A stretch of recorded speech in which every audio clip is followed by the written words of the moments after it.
odiarme por ser buena gente. También somos bravos y no nos dejamos nunca de ningún cabrón.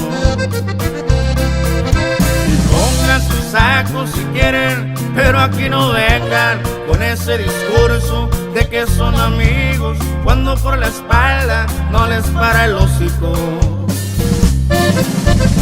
Y somos prófugos.